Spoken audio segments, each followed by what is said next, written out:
የሲዱና የጆኒ ውድድር አለና በዛ ላይ የሆነ ነገር ማስያዝ ይቻላል። ሪንግ ቦክስ በኢስላም በመጀመሪያ ቁማር አይቻልም። በዚያ ቦታ ላይ እንደ ፍራንክ ማስያዝ። ይህን ቦክስ በተመለከተ ግን ለሁለት ይከፈላል። የሚቻልበት ጊዜ አለ፣ የማይቻልበት ጊዜ አለ። በኢስላም ታግሎ መጣል ከሆነ ምንም አይነት ይሄ ቦክስ መሰንዘር፣ መጎዳዳት ምናምን የሌለበት ከሆነ ይሄ ችግር የለውም። በዕለሞች መካከል ኺላፍ አለው እንዳልኳችሁ። ይሄ መሰረት አድርገው ይሄኛው ከሆነ ችግር የለውም። በነቢያችን ሰለላሁ ዐለይሂ ወሰለም ጊዜ አንድ በጣም ጉልበታም የሆነ ሰው ነበር። ገና አስተምሮት እንደጀመሩ ነቢ ሰለላሁ ዐለይሂ ወሰለም መካ ላይ 10 ሰዎች ታግለው የማይጥሉት በጣም ኃይለኛ ሰው ነበር። በጣም ግብዳ ነው። ታዲያ ይህ ሰው ነቢዩ ሰለላሁ ዐለይሂ ወሰለም ነቢይነትን ተሰጥተው አስተምሮት በጀመሩ ዘመን አንተ በእውነት ነቢይ ከሆንክ 10 ሰው እንደማይጥለኝ የመካ ሰዎች ያውቃሉ፣ አንተም ታውቃለህ። ነቢይ ከሆንክ እንደ አንተ እኔን ጥለህ ካሸነፍከኝ እኔ አምናለሁኝ እሰልማለሁኝ አለ። ሰውዬው እሰልማለሁ አምናለሁኝ አለ። ማንም አይጥለውም። ያጀባ 10 ሰዎች ታግለው አያሸንፉት፣ ይረፈርፏቸዋል። ነቢያቸው ሰለላሁ ዐለይሂ ወሰለም በዚህ ጊዜ የዛኔ ብቻ ነው ኃይላቸውን ያሳዩት። ይህ ሰው እንዲያምንላቸው ፈለጉ። ያንን የተሰጣቸውን የ30 ሰው ጉልበት የዛኔ ሊያሳዩት ነው። የመካ ሰው እንዳለ ተሰበሰበ። ይህን ነገር ማየት እንፈልጋለን አሉ ሁላቸው። ነቢያችን ሰለላሁ ዐለይሂ ወሰለም ከሰው ጋር በፍጹም ተጣልተው አያውቁምም ነበር። በህዝቦቻቸው መካከል ነቢይ ከመሆናቸው በፊት ራሱ በጣም ትልቅ ስነ ምግባር ባለቤት ናቸው። እንደ አጠቃላይ ሰውየውን ነቢያችን ሰለላሁ ዐለይሂ ወሰለም ያዙት፣ ፍርጥ አደረጉት። አልጎዱትም፣ አነሱና ዝም ብለው ቁጭ ነው ያደረጉት። ያ ማለት አልደበደቡትም። አላምንም አለ ሰውየው። በቃ የሆነ ነገርኛ ሌላ እድል ስጠኝ አላቸው። ወዲያው ነቢያችን ሰለላሁ ዐለይሂ ወሰለም አሁንም አነሱና ታግለውት አስቀመጡት፣ ቁጭ አደረጉት። ወዲያው ሰውየው አሽሀዱ አን ላ ኢላሀ ኢለላህ ወአነከ ረሱሉላህ ብሎ ሄደ። እንደ አጠቃላይ ይህ ነገር ከዚህ መሰረት ተይዞ ሰውየው ጉዳት የሌለበት ትግያ ከሆነ ያ ችግር አይኖረውም። በዚያ ላይ ግን ቁማር ማስቀመጥ ምናምን እንትና ካሸነፈ ይሄን ያክል እንትና ካሸነፈ እንዲህ አይነት አይቻልም። በታቻለ ሁለተኛው የፖክስ አይነት ደግሞ ምንድን ነው? መጎዳዳት ያለበት ፖክስ፣ መሰናዘር ያለበት አንዱ ሌላውን አፍንጫውን ሊሆን ይችላል፣ አንዱን የሰውነት ክፍሉን አድምቶ አቁስሎ የሚጎዳበት ይህ ሐራም ነው፣ ክልክል ነው። ዕለሞች እንዳለ ተጠይቀው ሁላቸውም ሼክ አብዱልዐዚዝ ብን ባዝ ብን ዑሰይሚን ሷሊህ አልፈውዛን ወገይሩሁም ምን ዑለማ ሱና ሁላቸውም ተጠይቀው አይቻልም፣ ሐራም ነው ብለዋል። ምክንያቱም አላህ ሱብሓነሁ ወተዓላ በቁርአን ላይ ወላ ተልቁ ቢአይዲኩም ኢላ ተህሉካ ብሏል። በራሳችሁ እጅ የራሳችሁን ወደ ጥፋት አትጣሉ፣ አይቻልም ብሎ ከልክሏል። ነቢያችን ሰለላሁ ዐለይሂ ወሰለም ሐዲስ ላይ ላ ضረረ ወላ ضራራ፣ ራስን መጉዳት ሌሎችን መጉዳት አይቻልም ብሎ ተናግረዋል። ስለዚህ እንዲህ አይነት መጎዳዳት መማታት ያለበት የሆነ ትግል አይቻልም፣ በፍጹም አይፈቀድም። በዚያ ላይ ጭራሽ ቁማርን ያስቀምጣሉ። ይሄን ተካከለ ካሸነፈ እንትና እንዲህ አይነት ነገር። ቁማር ደግሞ በኢስላም ሐራም ነው፣ ክልክል ነው። አላህ ሱብሓነሁ ወተዓላ በቁርአን ላይ ከልክሏል።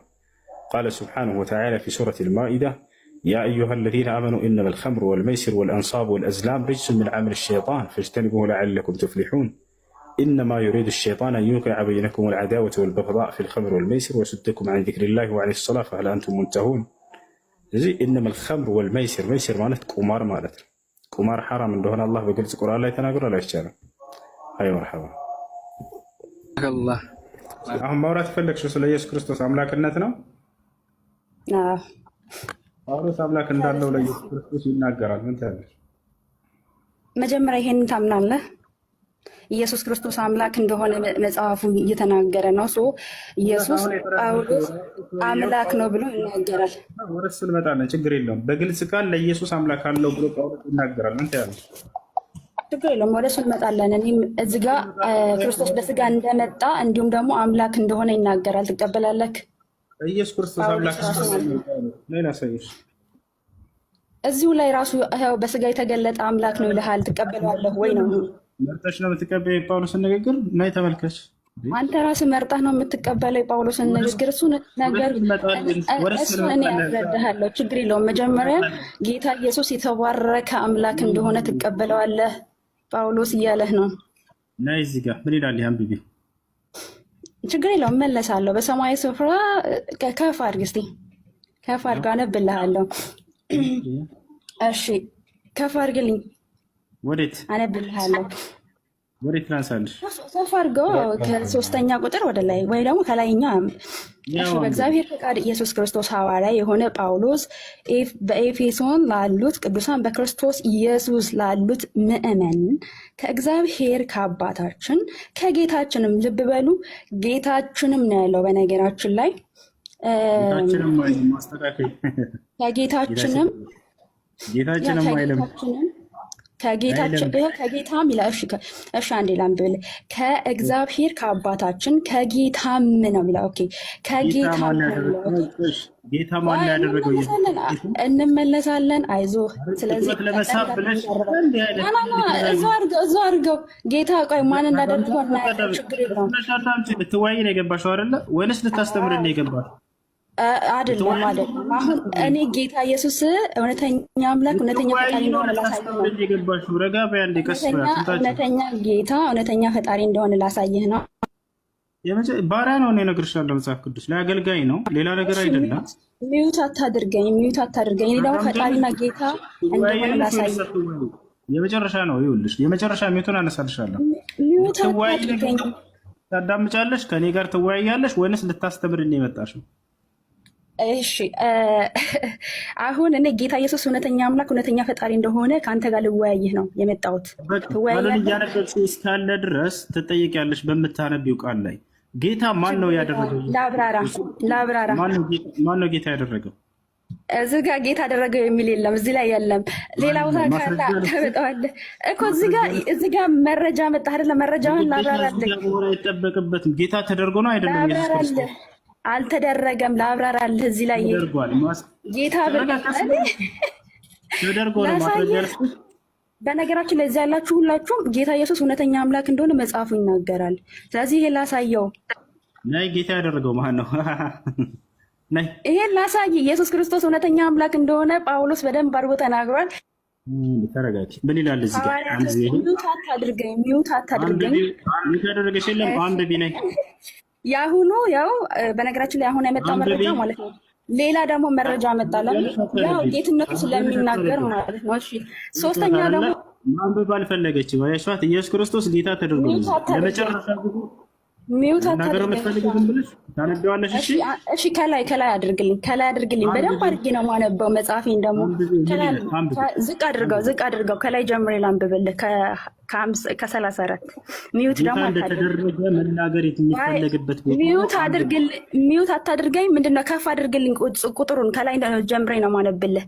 የክርስቶስ ጌትነት ይናገራል። መጀመሪያ ከፍ አድርግልኝ። ይሄንን ቁጥሩ 36 ነው አለ 35 አድርግልኝ። እሺ 35 አድርጋ። እሺ ዳዊት ወደ ሰማይ አልወጣምና ይላል። ነገር ግን እንደው ዝቅ ብታደርገው አሪፍ ነው። ከ34 ጀምሮ ብቻ ሀሳቡ እንደምንረዳ ዝቅ አድርገው ሀሳቡ እንደምንረዳ ከዝቅ አድርገው በቃ ይሄ 33 አድርገው ዝቅ አድርገው እንደዚህ ዝቅ አሁን ትንሽ በቃ ትንሽ ሀሳቡ አይ 33 ያሆነ። ስለዚህም በእግዚአብሔር ቀኝ ከፍ ብሏልና ይልና የመንፈስ ቅዱስም ይላል። ኦኬ የመንፈስ ቅዱስም የተስፋ ቃል ከአብ ተቀብሎ ይህን እናንተ አሁን የምታዩትና የምትሰሙት አፈሰሰው ይልና ዳዊት ይላል። ዳዊት ወደ ሰማይ አልወጣምና ነገር ግን እርሱ ጌታ፣ ልብ በሉ ጌታዬን ጠላቶችህን አለው። ጌታ ብሎ ምን አለ? ጌታዬን ጠላቶችህን አለው። ማን ያለው? ዳዊት ማለት ነው። የእግርህ መረገጫ እስካደርግልህ ድረስ በቀኝ ተቀመጥ አለው ብሎ ይናገራል። እዚህ ጋር ጌታ የተባለው በነገራችን ላይ ማን ነው? ክርስቶስ ነው። ከዛ ምን አለ? ችግር የለውም የራሴ መጽሐፍ ስለሆነ አንድምታውን ማሳየት እችላለሁ። ኦኬ እንግዲህ ይህ እናንተ የሰቀላችሁትን አለ። ኦኬ ኢየሱስን እግዚአብሔር ጌታ ክርስቶስም አደረገው፣ የእስራኤል ወገኖች ሁሉ በእርግጥ ይወቁ ብሎ ይናገራል። ጌታ የነበረው አንዴ አዳምጥ። እንዲህ ምን ሆናችሁ ነው? አሁን አንብቤላችሁ ትጨነቃላችሁ። እሺ አሁን ምን ይላል እዚህ ጋር? ጌታ አደረገው የሚለውን አንድምታውን ሃይማኖተ አበው ተመልከቱ። ጌታ አደረገ የተባለው ለስጋው ነው። ጌታ አልነበረ ገዢ አልነበረው ጌታ አድርጎታል ብሎ አንድምታ የአባቶች በዚህ መልኩ ነው የፈቱት ማለት ነው። እና ይሄን እንደዛ ነው የሚፈታው። ጌታ ያደረገው ስጋውን ነው ማለት ነው። ታዳምጪኝ። እግዚአብሔር ኢየሱስ አምላክ እንደሆነ ይናገራል። ጌታ ተደርጎ ነው አይደል? ኢየሱስ ይኸውልህ ለስጋው የተነገረ ነው። ጌታ አደረገ የተባለው አስቀድሞ እዚያ ለስጋው ነው የሚለውን ቀጣይ ትመልሻለች። እዚህ ጋር ቃሉ እግዚአብሔር ኢየሱስን ጌታ አደረገው ይላል አይደል? ኢየሱስን ሲል በስጋ የተገለጠ አምላክ ስለሆነ ከለበሰው ስጋ አንጻር ጌታ አደረገ ተብሎ ተነግሮለታል። ከነሳው ስጋ የነሳው ስጋ ጌታ ስላልነበረ ጌታ ገዥ አድርጎታል። ገዥ አድርጎታል ስጋውን። ኢየሱስን ጌታ ያደረገው እግዚአብሔር ነው ይላል አይደል? እዚህ ጋር ቃሉ ከለበሰው ስጋ አንጻር ነው። በጣም ጎበዝ፣ እናመሰግናለን። አያቸው አይደለ? የትም ክርስቲያኖች በጣም የሚያሳዝኑኝ ማለት ነው። ኢየሱስ ጌታ እንዳለ ጌታ ተደርጎ እንደሆነ ቀጥታ መጣዋት እዚህ ጋር አይደለ? ምን አይነት አካሄድ ይሄዳሉ መሰላችሁ? ከዚች ለማምለጥ ወደ ላይ አድርግልኝ፣ ወደ ታች አንብበው። የቅድሞ ልጅ ወደ ታች አንብብ ስትለን የሌለ ነገር ስታስነብበን ቆየች። አሁን ደግሞ ልክ አዲስ ነገር እንደሚያመጣ ሰው ወደ ላይ ከፍ ብላ አንብብልኝ። ተነበበ፣ ምንም ነገር የለም። የትም ዞራችሁ የትም አደረገው የሚል ነገር ታገኛላችሁ። እግዚአብሔር ኢየሱስን ጌታ አደረገው ተደርጎ ነው። መለኮታዊ ጌትነት አይደለም። ይሄ የስልጣን የሹመት ጌትነት ነው። ጌታችኋል አይደለ? እግዚአብሔር ሌላ ጌታ ያደረገው አካል አለው ከተባለ አሁን ሌላ አካሎችን ጌታ አድርጓል እግዚአብሔር። በጣም በርካታ ሙሉ አሳያችሁ። ከኢየሱስ ክርስቶስ በፊት ጌታ የተደረጉ በጣም በርካቶች አሉ። ይህን እናሳያችሁ። ሁሱ ብላ እኮ ተከራከረ። አንተ ማስረጃውን ስታመጣ እኮ ደንግጣ እኮ ነው በጣም የተቀለበለበችው። ያው እነዚህ ጋር አሁንም ፈጥናችሁ ወደ አባቴ ውጡ አለ ዮሴፍ ማለት ነው። እንዲህም በሉት ልጅህ ዮሴፍ የሚለው ነገር ይህ ነው፣ እግዚአብሔር በግብፅ ምድር ሁሉ ላይ ጌታ አደረገኝ። በግብፅ ላይ ጌታ ተደርጓል። ማን ያደረገው? እግዚአብሔር። ኢየሱስን እስከተባለ ለእስራኤል ሰው ጌታ አደረገው። በቃ ሌላ ነገር አይደለም። ስለዚህ ጌትነት ሹመት ነው። ለቀደምት ነቢያቶችም ሲሰጥ የነበረ ሹመት እንጂ ሌላ ነገር አይደለም። ገብታችኋል አይደለ? የተደረገውም ጌትነቱ ለማን ነው ከተባለ ለእስራኤል ሰዎች ነው። ያው ለእስራኤል ሰዎች ጌታ አደረገው ነው፣ አለቃ አደረገው ነው። ገብታችኋል አይደል? ሌላ ነገር አይደለም። ያውና እንግዲህ ይህን እናንተ የሰቀላችሁትን ሰባት አንድንም አንብብላችሁ ይሄ እንግዲህ ይህን እናንተ የሰቀላችሁትን ኢየሱስን እግዚአብሔር ጌታም ክርስቶስም እንዳደረገው የማን ወገን ይወቃላ? የጀማ ለማን እንደሆነ ጌትነቱ ራሱ እዚህ ጋር አስቀምጦታል እኮ። የእስራኤል ወገን ሁሉ ይወቅ። በእርግጣል የእስራኤል ወገን እያለ ነው። ለእስራኤል ሰዎች ብቻ የተደረገ ነው። ጌታ የሚለውን ትልቅ ነገር መስሏችሁ ከሆነ ኑ እናሳያችሁ። ነቢያችን ሙሐመድ ሰለላሁ ዐለይሂ ወሰለም እኔ የሰው ልጆች ሁሉ ጌታ ነኝ ብለዋል። ይህንማ ብታገኙ ልታመልኳቸው ነው። ኢየሱስ ያለው ለእስራኤል ነው ያለው። ዮሴፍ የተባለው ለግብፅ ነው አይደለ? ነቢ ሰለላሁ ዐለይሂ ወሰለም አነ ሰይድ ወለድ አደም አሉ። እኔ የሰው ልጆች ሁሉ ጌታ ነኝ። ነገር ግን እኛ እንደናንተ ብርቃችን አይደለም። ይሄ ጌታ የሚለው ቃል ስልጣንና ሹመት ብቻ እንደሆነ ስለምንረዳ እንጂ እንደናንተ ብንገነዘበው ያው አምላክ አድርገናቸው ነበር። ምክንያቱም ከሁሉም በላይ ነው በተሻለ መልኩ ያሉት። ኢየሱስ ለእስራኤል ተባለ እዚህ ጋር፣ ዮሴፍ እዚያ ጋር ለግብፅ ተባለ። ነቢ ሰለላሁ ዐለይሂ ወሰለም አነ ሰይድ ወለድ አደም ነው ያሉት። እኔ የአደም ልጆች ሁሉ ጌታ ነኝ አሉ። ጌታ ማለት ግን አለቃ ማለት ነው። ለዓለም ለትውልድ ሁሉ አለቃ ስለተደረጉና መሪ ስለተደረጉ አነ ሰይድ ወለድ አደም፣ እኔ የአደም ልጆች ሁሉ አለቃ ነኝ፣ አይነታ ነኝ አሉ። ጌታቸው አይደለ? ጌታ የሚለው ሹመት ነው። አምላክ ነብያትን በትውልድ ሁሉ ላይ ስልጣንን ይሰጣቸው ነበር። ጌታቸው አይደለ? ለዚያ ለትውልድ አለቃና ዋና ናቸው። ይሄ ነው ጌታ የሚለው ሰይድ፣ አለቃ እንደማለት ነው። ሌላ ነገር አይደለም፣ ሹመት ነው። መለኮታዊ ባህሪ የሚደረግ አይደለም። ጌታቸው አይደለ? ከአምላክ ማንነቱ ጋር አብሮ የሚኖር ነው ሁሌ እንጂ ከጊዜ በኋላ የሚደረግ መለኮትነት የለም። ኢየሱስ ክርስቶስ ወደ ሰማይ ቀጥ ብሎ አባት ሆይ የሰማይ የምድር ጌታ አንተ ነህ እያለ ይናገራል። የሰማይ የምድር ጌታ እርሱ ነው። ይህ ግን ለእስራኤል ሰዎች ስልጣን ተሰጠ ነው፣ አለቀ። ሌላ ነገር አይደለም። ጌታ ማለት ያኔ ለዛ ለእስራኤል ሕዝብ ስልጣን እንደተሰጠ ነው። ይህን ይመስላል። አይ ቁም ነገር ነው። እና እግዚአብሔርን እንደዛ አሉ እና ስትይታ ሁሌ ትለኛለች የምትፈልጊው ነገር እዛ ማን ካለ ምናምን ሳይሆን አንድ ሰው በጀነት ውስጥ የሚፈልገው ነገር ሁሉ አለለት ነው ቁርአን የሚለው። ወለኩም ፊሃ ማ ተሽተሂ አንፉሱኩም ይላል። ነፍሳችሁ የምትፈልገው ነገር ሁሉ አለላችሁ በዚያ ውስጥ ብሎናል። የምትፈልገው ጸጋ የምትፈልገው ስትል በምድር ላይ ያለው ነገር በአይናችን የምናየው ነገር ሁሉ አለ። ከምድር ጋር አይገናኝም። ከምድር ጋር አይገናኝም። ምንድን ነው ያለው? እሷ ግን እንደዛ ነው ያለችኝ። ይኸውልሽ ከምድር ጋር ይሄ ምድራዊ የምናያቸው ነገራቶች ምናምን እዛ የሉም። በፍጹም ከምድራዊ ጸጋ ጋር አይገናኝም የጀነት ጸጋ። ነቢያችን አላህ ስብሐነሁ ወተዓላ ምን አለ? አዕድቱ ሊዕባዲየ ሷሊሒነ ፊል ጀና ማ ላ ዐይኑን ረአት ወላ አዙኑን ሰሚዐት ወላ ኸጠረ ዐላ ቀልቢ በሸር። ለመልካም ባሪያዎቼ ለአማኞች አዘጋጅቼላቸዋለሁኝ በጀነት ውስጥ ጸጋን አለ። አይን አይታው የማታውቀው ጆሮ ሰምታው የማታውቀው በሰው ልጆች ልብ ላይ ውል ብሎ የሚያውቅ አለ። ስለዚህ በአይንሽ አይተሽ በምድር ላይ እዚያ በሰማይ ላይ ይሄን አገኘዋለሁ ወይ? በፍጹም አይገናኝም። ምናልባት በስም ሊገናኝ ይችላል። ማር አለ ወይ? በጀነት ውስጥ አለ። ምድር ላይ ማር ታያለሽ? አታይም? ታያለሽ አይደል? አዎ። ነገር ግን ይሄ የምድራዊ ማርና የማር አንድ ነው ወይ? በፍጹም አይደለም። አገኛኘቱም ጣዕሙም የሚገናኝ ነገር አይደለም። የሚገኘው እዚህ የምድር ማር ከምንድን ነው? ከንብ ነው አይደለም? የግዴታ ንብ ያስፈልጋል። በሰማይ ላይ ከንብ የሚገኝ ማር ነው እዛ ያለው? አይደለም። ወተት እንዳለ በጀነት ውስጥ ተነግሮናል በሱራ ሙሐመድ ላይ። ነገር ግን ወተት ምድራዊ ወተት ከምንድን ነው? የግዴታ ላም ያስፈልጋል። ላም ታልቦ ነው አይደለ? ያለ ላም ሊመጣ ይችላል? አይችልም። ስለዚህ ነገር ግን የሰማዩ የጀነት ወተት ላም እዛ ተገኝተው እንዲህ እየታለቡ ምናምን አይደለም። አላህ ስብሐነሁ ወተዓላ በትዕዛዙ ያስገኘው ነው። በጣም በምንም አይገናኝም። ውሃ አለ በጀነት ውስጥ ተብለናል። ምድራዊ ውሃ ጋር አንድ አይደለም። በምንድን ነው የሚገናኘው? ባጭሩ በስም ብቻ ነው የሚገናኘው። ያ የምድራዊ ውሃ ምንድን ነው? ያኔ አንድ የጠጥተሽ እንደገና ውሃ ያስፈልግሻል አይደለ? ወይንስ ለዘላለም ጥምን የሚቆርጥ ውሃ ነው እዚያ ያለው? ለዘላለም ጥምን አይቆርጥም አይደለ? እዚያ ግን ጀነት ውስጥ ገና ለመጀመሪያ ስትሄጅ ጊዜ የምጠጭው ውሃ ለዘላለም ጥምን ይቆርጣል። ለዘላለም በቃ ጀነት ውስጥ እስከኖርሽበት እስከ መጨረሻ እዚህ በቃ አትጠሚም። ማስናዊ ሲናገር ምን ይላል? ወአነከ ላ ተዝመኡ ፊሃ ወላ ተድሓ ይላል። በእርሷም ውስጥ አንድ ውሃን ከጠጣህ አትጠማም ይላል። ምን አይነት ዓለም ነው? አንድ የጠጥተህ ለዘላለም ውሃ አትጠማም። ሰውዬው አልበላም ማለት ይችላል። ምግብ ታውቃላችሁ፣ መራብ የለም መጠማት የለም በጀነት ውስጥ ምንም ከምድራዊ ሰው ጋር የሚገናኝ ነገር አይደለም። ወአነከ ላ ተዝመኡ ፊሃ ወላ ተድሓ እያለ ይናገራል አላህ ሱብሓነሁ ወተዓላ በቁርአን ላይ። እዛ መራብ የለም መጠማት የለም መድከም የለም። ላ የመሱሁም ፊሃ ነሰቡን ይላል። ወማ ሁም ሚንሃ ቢሙኽረጂን ይላል።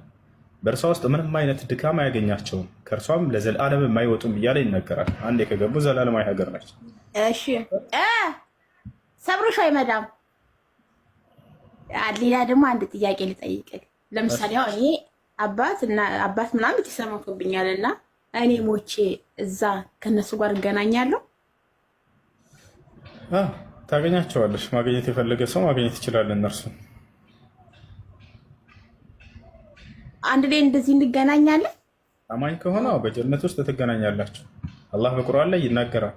ወአቅበለ ባዕዱሁም ዐላ ባዕድን የተሳአሉን ይላል። አማኞች አንዳቸው ለሌላቸው ፊት ለፊት ተዛዝረው ይጠያየቃሉ ይላል። በጀነት ውስጥ ያወራሉ አማኝ የሆኑ ሰዎች። ይህን ሁሉ አላህ በቁርአን ላይ ገልጾልን። አመሰግናለሁ። በቃሽ። እኔ ስቲታ ውሸቷን መስላኝ ነበረና የምትፈልጊው ነገር እዛ አለ ብላ ስትለኝ እኔ ደግሞ ምን አለ የምትፈልጊው ነገር ምናምን እዛ ለአንቺ ብቻ እንትን በይ ሙስሊሙ እንጂና በጀነት ነፍሳቸው የምትፈልገው ሁሉ ጸጋ አለ። ነፍሳቸው የምትፈልገው ስልክም አለ፣ ሁሉ ነገር አለ። ሁሉ ነገር ብላኛለች። ለምሳሌ አሁን እዚህ የምንጠቀመው ስልክ እዛ ማውራት ትችላለህ፣ እንደዚህ ምናምን የለም። እሺ ሁሉ ነገር የምትፈልጊው ነገር አለ ስትለኝ ክፉ ነገር እስካልሆነ ድረስ ሰው ልግደል ብትይ ለምሳሌ ይሄ የለም። አንድን ሰው የጀነት ሰው መግደል እፈልጋለሁ፣ ክፉ ነገር ክፉ ቃል ምናምን ክፉ እሳቤ ከውስጣችሁም አይኖርም። የዛኔ የለም። ይቻላል አይደለ? ንጹህ የሆነ ህዝብ ነው። በተሰጠው ደስታ ጸጋ የሚደሰት ነው። ማንኛውም ሰው ያሻውን ጸጋ ያገኛል። ግን የሚገርመው ነገር ማለት ነው ታቸዋል ሱብሃንአላህ የሚለውን ቃል ብቻ መናገር ነው ከእናንተ የሚጠበቅባችሁ። ላኪ አላህ ጥራት ይገባ ትላላችሁ። ያ በጭንቅላታችሁ ያሰባችሁት ነገር ከፊታችሁ ታገኙታላችሁ። አንድ ሰሃባ ጠየቀ፣ አንተ አላህ ሆይ የወርቅ ፈረስ ይኖራል ወይ በጀነት ውስጥ አለ። አንተ ከፈለክ ይኖርልሃል አሉት ነብዩ ሰለላሁ ዐለይሂ ወሰለም። እንደዚህ ከስጋ ምናምን የሆነ ሳይሆን እነሱ ሰሃቦች በጊዜያቸው ያለውን ነገር ነው የሚጠይቁት። በዚያን ጊዜ መኪና እንዳይሉ መኪና የሚባለን አያውቁም። በጊዜያቸው ያለው ትልቅ በቃ ሰውየው የሚጋልበው ነገር ፈረስን ነው። ይኖራል ወይ ሲላቸው ጊዜ አዎ አለ አሉት። ነቢያችን ሰለላሁ ዐለይሂ ያንን ነገር ሰውየው ከፈለክ በጭንቅላት ያንን ነገር ታስብና እንትን ትላለህ ትጠይቃለህ። አላህ ሱብሓነሁ ወተዓላ ያንን ያደርግልሃል ማለት ነው። በውስጡ በጭንቅላት ያሰበው ነገር ሁሉ ያንን ነገር ሰውየው ካስበው በላይ በሆነ ነገር አላህ ሱብሓነሁ ወተዓላ ከፊቱ ወዲያ ያስገኝለታል። ሂድና እዛ ቦታ ሄደህ ታገኘዋለህ ምናምን አይደለም፣ እዚያው ፊቱ ያስገኝለታል አላህ ሱብሓነሁ ወተዓላ። ይሄ ነው የጀነት ዘገብ ነው። እሺ አመሰግናለሁ። መልካም ሰው ነህ። ተባረክ። አሰላሙ አለይኩም። ወአለይኩም ሰላም ወረሕመቱላሂ ወበረካቱህ። ኡስታዝ